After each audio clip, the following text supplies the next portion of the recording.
Shalom Elohim, haleluya, puji nama Tuhan. Semangat pagi Bapak Ibu Saudara yang dikasihi Tuhan kita, Yesus Kristus.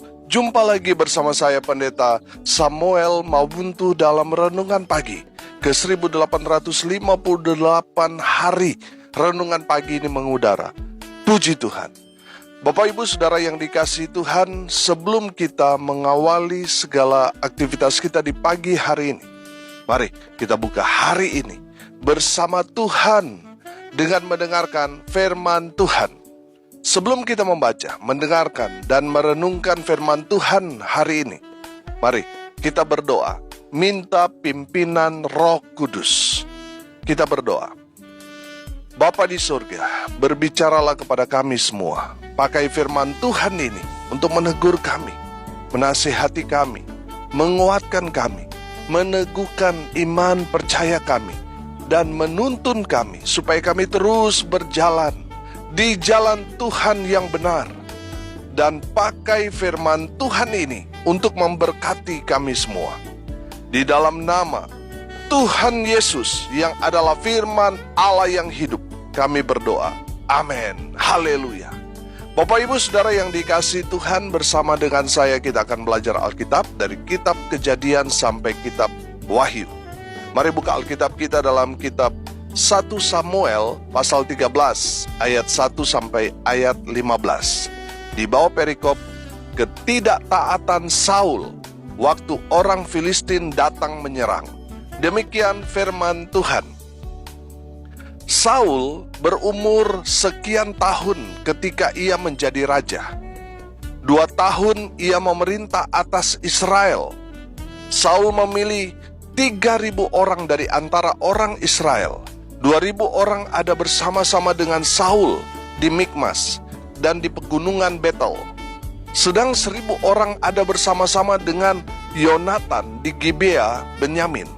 Tetapi selebihnya dari rakyat itu disuruhnya pulang, masing-masing ke kemahnya. Yonatan memukul kala pasukan pendudukan orang Filistin yang ada di Gebah. Dan hal itu terdengar oleh orang Filistin. Karena itu Saul menyuruh meniup sangkakala di seluruh negeri, sebab pikirnya, biarlah orang Ibrani mendengarnya. Demikianlah seluruh orang Israel mendengar kabar bahwa Saul telah memukul kalah pasukan pendudukan orang Filistin. Dan dengan demikian, orang Israel dibenci oleh orang Filistin. Kemudian dikerahkanlah rakyat itu untuk mengikuti Saul ke Gilgal. Adapun orang Filistin telah berkumpul untuk berperang melawan orang Israel dengan 3.000 kereta, 6.000 orang pasukan berkuda, dan pasukan berjalan kaki sebanyak pasir di tepi laut. Mereka bergerak maju dan berkemah di Mikmas di sebelah timur Bet Awen. Ketika dilihat orang-orang Israel bahwa mereka terjepit sebab rakyat memang terdesak, maka larilah rakyat bersembunyi di gua, keluk batu, bukit batu, liang batu, dan perigi. Malah ada orang Ibrani yang menyeberangi arungan sungai Yordan menuju tanah Gad dan Gilead, sedang Saul masih di Gilgal, dan seluruh rakyat mengikutinya dengan gemetar. Ia menunggu 7 hari lamanya sampai waktu yang ditentukan Samuel. Tetapi ketika Samuel tidak datang ke Gilgal, mulailah rakyat itu berserak-serak meninggalkan dia. Sebab itu Saul berkata, "Bawalah kepadaku korban bakaran dan korban keselamatan itu." Lalu ia mempersembahkan korban bakaran. Baru saja ia habis mempersembahkan korban bakaran, maka tampaklah Samuel datang. Saul pergi menyongsongnya untuk memberi salam kepadanya. Tetapi kata Samuel, "Apa yang telah kau perbuat?" Jawab Saul, "Karena aku melihat rakyat itu berserak-serak meninggalkan aku, dan engkau tidak datang pada waktu yang telah ditentukan. Padahal orang Filistin telah berkumpul di Mikmas. Maka pikirku, sebentar lagi orang Filistin akan menyerang aku di Gilgal. padahal aku belum memohonkan belas kasihan Tuhan. Sebab itu, aku memberanikan diri lalu mempersembahkan korban bakaran. Kata Samuel kepada Saul, perbuatanmu itu bodoh. Engkau tidak mengikuti perintah Tuhan Allahmu yang diperintahkannya kepadamu. Sebab sedianya Tuhan mengokohkan kerajaanmu atas orang Israel untuk selama-lamanya. Tetapi sekarang kerajaanmu tidak akan tetap. Tuhan telah memilih seorang yang berkenan di hatinya, dan Tuhan telah menunjuk dia menjadi raja atas umatnya. Karena engkau tidak mengikuti apa yang diperintahkan Tuhan kepadamu. Kemudian berangkatlah Samuel dan pergi dari Gilgal ke Gibea Benyamin. Tetapi Saul memeriksa barisan rakyat yang ada bersama-sama dengan dia itu.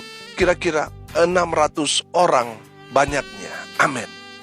Bapak Ibu Saudara yang dikasihi Tuhan, konteks kebenaran firman Tuhan ini ketika Israel di bawah kepemimpinan Raja Saul terjepit, terkepung oleh pasukan tentara Filistin. Dan pada saat itu Saul menghadapi Filistin tanpa kehadiran Samuel. Karena pasca Samuel mengurapi Saul, Samuel memerintahkan Saul untuk pergi mendahului Samuel ke Gilgal. Samuel berkata, 7 hari sejak mereka berpisah itu, Samuel akan datang ke Gilgal untuk berjumpa dengan Saul dan mempersembahkan korban bakaran dan korban keselamatan untuk umat Tuhan bangsa Israel. Coba kita lihat 1 Samuel pasal 10 ayat 8. Engkau harus pergi ke Gilgal mendahului aku, dan camkanlah, aku akan datang kepadamu untuk mempersembahkan korban bakaran dan korban keselamatan. Engkau harus menunggu 7 hari lamanya, sampai aku datang kepadamu dan memberitahukan kepadamu apa yang harus kau lakukan. Haleluya. Ini perkataan Samuel kepada Saul, Raja Israel itu, bahwa dia akan datang 7 hari ke depan untuk menemui Raja Saul dan memberikan korban bakaran, korban keselamatan untuk bangsa Israel. Haleluya. Tapi perhatikan ayat 8 dari 1 Samuel pasal 13 ini. Ia menunggu 7 hari lamanya sampai waktu yang ditentukan Samuel. Tetapi ketika Samuel tidak datang ke Gilgal, mulailah rakyat itu berserak-serak meninggalkan dia. Saudara perhatikan firman Tuhan ini, saudara baca terus. Dari 2000 yang ikut Saul, tersaring tinggal 600 orang. Karena terserak, karena ketakutan. Mereka melihat tentara Filistin itu, kalau sudah baca firman Tuhan ini kan banyaknya luar biasa. Sampai firman Tuhan katakan seperti pasir di laut banyaknya, saking banyaknya. Bapak Ibu Saudara yang dikasihi Tuhan, setelah hari ke-7, waktu yang ditentukan Samuel bahwa dia akan datang, Saul dan Israel tidak sabar menunggu Samuel karena posisi mereka sudah sangat-sangat terjepit. Karena Saul tidak sabar menanti kedatangan Samuel. Lihat apa yang dilakukan Saul. Ayat 9. Sebab itu Saul berkata, bawalah kepadaku korban bakaran dan korban keselamatan itu. Lalu ia mempersembahkan korban bakaran. Bapak Ibu Saudara yang dikasihi Tuhan, Saul melakukan apa yang seharusnya tidak dia lakukan. Betul dia seorang raja, tapi urusan persembahan korban bakaran untuk Tuhan, itu urusan imam. Itu urusan Samuel, bukan Saul. Saudara yang dikasihi Tuhan, Saul tahu bahwa satu-satunya jalan supaya Israel ini bisa menang dari Filistin adalah memberi korban bakaran, korban keselamatan. Kalau dalam konteks perjanjian lama, itu adalah korban yang baunya menyenangkan hati Tuhan. Karena Saul sudah menunggu lama, Samuel belum juga datang di hari yang sudah disepakati itu. Saul akhirnya melakukan apa yang seharusnya tidak dia lakukan. Saul melakukan ritual itu yang notabene bukan tugasnya Saul. Kita tahu bahwa hanya seorang imamlah yang diperbolehkan Tuhan mempersembahkan bakaran korban keselamatan kepada Tuhan. Hanya seorang imam. Amin. Makanya lihat ayat 10 sampai ayat 13. Baru saja ia mempersembahkan korban bakaran, maka tampaklah Samuel datang. Saul pergi menyongsongnya untuk memberi salam kepadanya. Tetapi kata Samuel, "Apa yang telah kau perbuat?" Jawab Saul, "Karena aku melihat rakyat itu berserak-serak meninggalkan aku dan engkau tidak datang pada waktu yang telah ditentukan. Padahal orang Filistin telah berkumpul di Mikmas. Maka pikirku, sebentar lagi orang Filistin akan menyerang aku di Gilgal. Padahal aku belum memohonkan belas kasihan Tuhan. Sebab itu aku memberanikan diri, lalu mempersembahkan korban bakaran." Kata Samuel kepada Saul, "Perbuatanmu itu bodoh. Engkau tidak mengikuti perintah Tuhan Allahmu yang diperintahkannya kepadamu." Bapak ibu saudara yang dikasihi Tuhan, perhatikan apa kata Samuel kepada Raja Israel Saul. Lihat ayat 13 tadi. Samuel berkata kepada Raja Saul apa? "Perbuatanmu itu apa? Perbuatanmu itu bodoh." Kenapa Samuel berkata seperti itu? Karena apa yang diperbuat oleh Raja Saul itu adalah tindakan yang bodoh. Kenapa perbuatan Saul itu bodoh? Karena Saul yang pertama tidak sabar. Saudara yang dikasihi Tuhan, ada berapa banyak orang karena tidak sabar akhirnya melakukan hal-hal yang bodoh. Karena mungkin dia sudah putus asa, orang-orang selalu bertanya, "Kapan kawin?" Akhirnya dia sudah putus asa, saudara, ketemu dengan orang yang tidak seiman. Akhirnya apa? Dia meninggalkan imannya. Saya mau bilang itu keputusan yang bodoh. Banyak orang juga mengambil keputusan yang bodoh dengan meninggalkan pelayanan demi sesuatu yang sia-sia. Banyak orang yang sudah melayani tapi selingkuh. Ada orang yang terikat dengan narkoba, korupsi. Saya mau bilang, orang-orang itu orang-orang yang bodoh. Kalau sampai saudara terikat dengan dosa itu, saudara orang bodoh. Bertobatlah supaya Tuhan mengampuni, memulihkan, memberkati saudara. Amin. Saudara yang dikasihi Tuhan, karena tidak sabar, akhirnya apa? Saul melakukan hal yang bodoh. Saudara yang dikasihi Tuhan, saya percaya orang yang hidup di dalam Tuhan, pasti dia sabar. Karena dia percaya, semua pasti akan indah pada waktunya. Amin. Saudara yang dikasihi Tuhan, Saul melakukan hal yang bodoh karena dia tidak sabar menunggu Samuel. Saudara yang dikasihi Tuhan, jangan sampai kesalahan yang sama kita lakukan dalam hidup kita. Kalau saudara sedang membutuhkan sesuatu, sabar. Saudara mendoakan seorang tapi orang itu tidak berubah, sabar. Kalau dalam pelayanan saudara banyak sekali tantangan baik yang ada di dalam maupun di luar, sabar. Jangan melakukan hal yang bodoh dalam hidup saudara dengan tidak sabar. Sabarlah. Amin. Saya percaya orang yang bijaksana pasti dia sabar. Amin. Yang kedua saudara, kenapa perbuatan Saul itu bodoh? Karena Saul tidak taat pada firman Tuhan. Saudara yang dikasihi Tuhan, ada banyak orang melakukan hal yang bodoh. Mereka melanggar firman Tuhan. Mereka tidak taat pada perintah Tuhan. Mereka lebih taat kepada bos mereka, kepada pemimpin mereka daripada firman Tuhan. Saya mau bilang itu tindakan yang bodoh. Saudara perhatikan sekarang ini banyak sekali pengajaran-pengajaran sesat.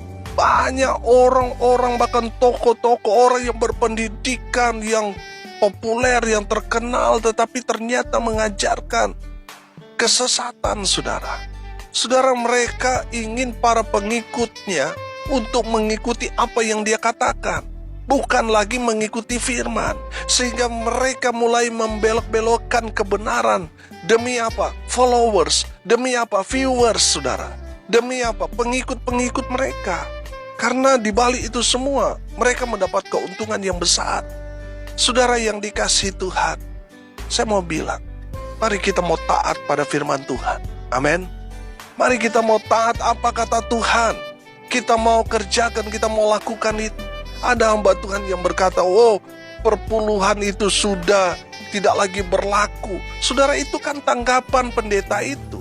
Tapi nyatanya di dalam firman Tuhan itu mengajarkan bahwa kita itu harus memberikan apa yang menjadi bagian Tuhan.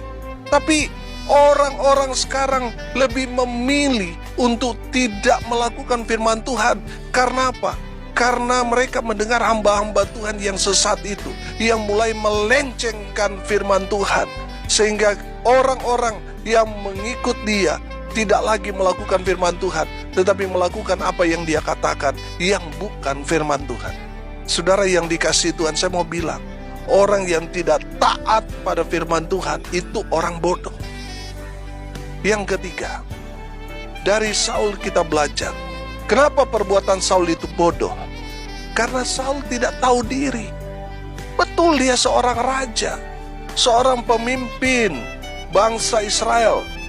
Tapi ingat, tugas dia hanyalah seorang pemimpin, bukan bagian rohani.